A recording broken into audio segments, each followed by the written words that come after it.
There is no dream that you can dream that the power that is God, regardless of what name you call it by, has not dreamed bigger for you.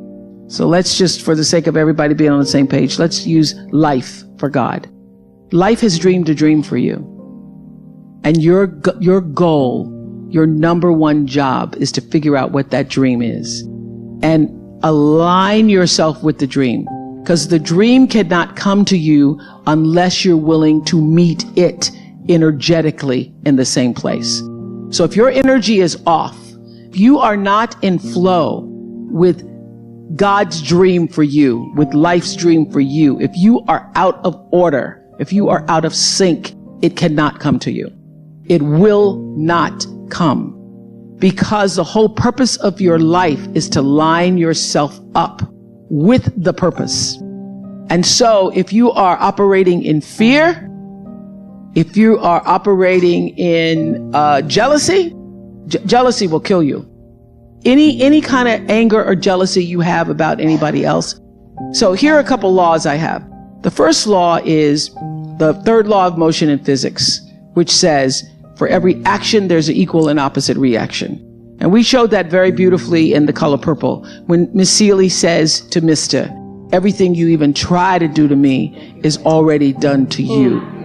That is not just a rhetorical saying. That is law. That is Newton's third law of motion in physics, which says everything that goes out is coming back.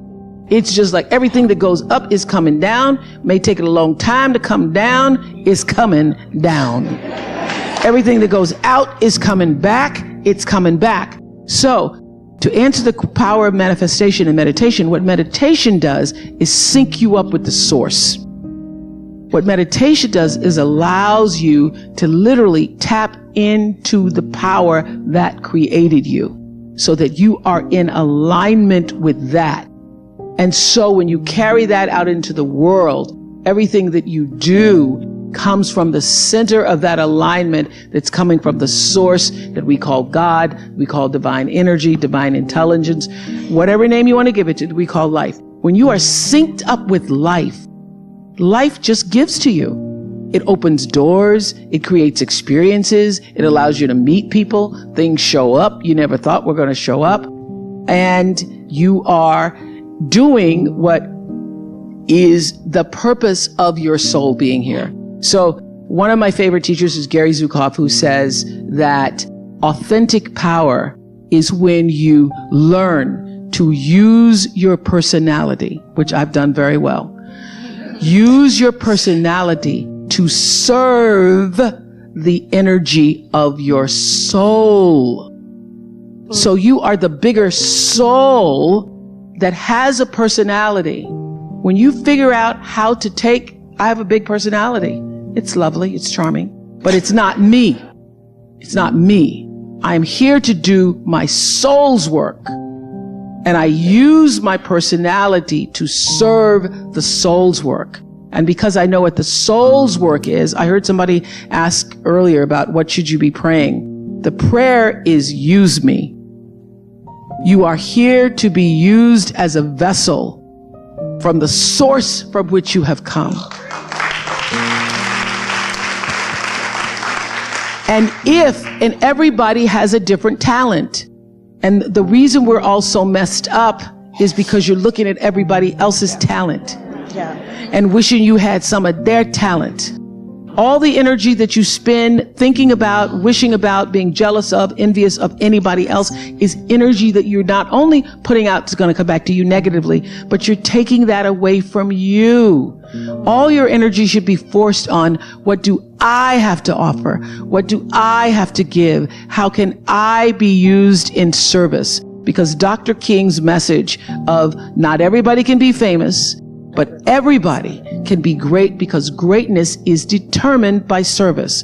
And there is not a job in here that you can do that you don't switch the paradigm to service and not make that job more fulfilling.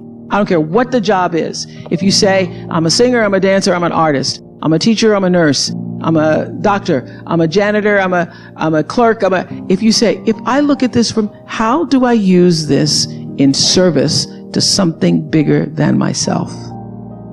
It no longer becomes a job. It becomes an offering to the world. And that is why you're here.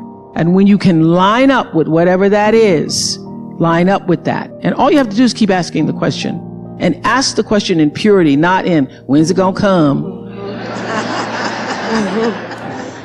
You know, like, I'm not looking for a man, but is that him over there?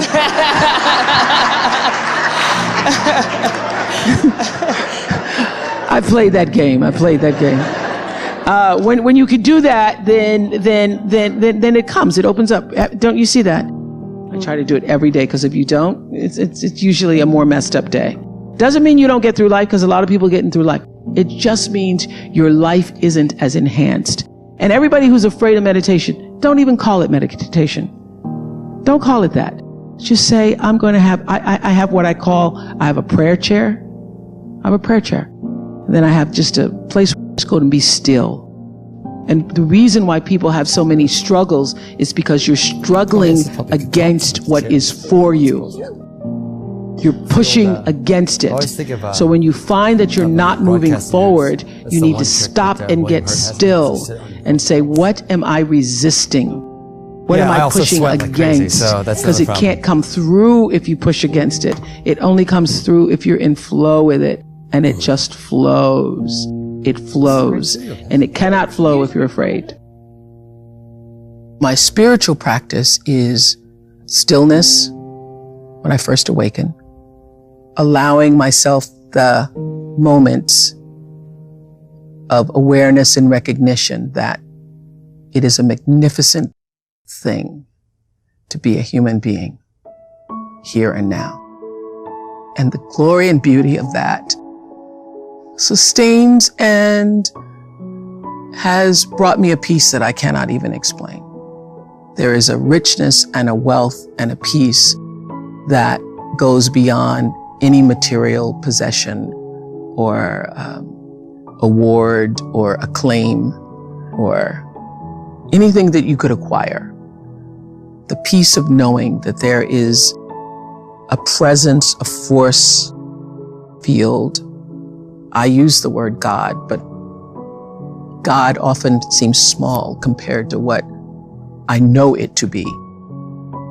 That's really emanating and vibrating through all things, and that I am a part of that, which I call God.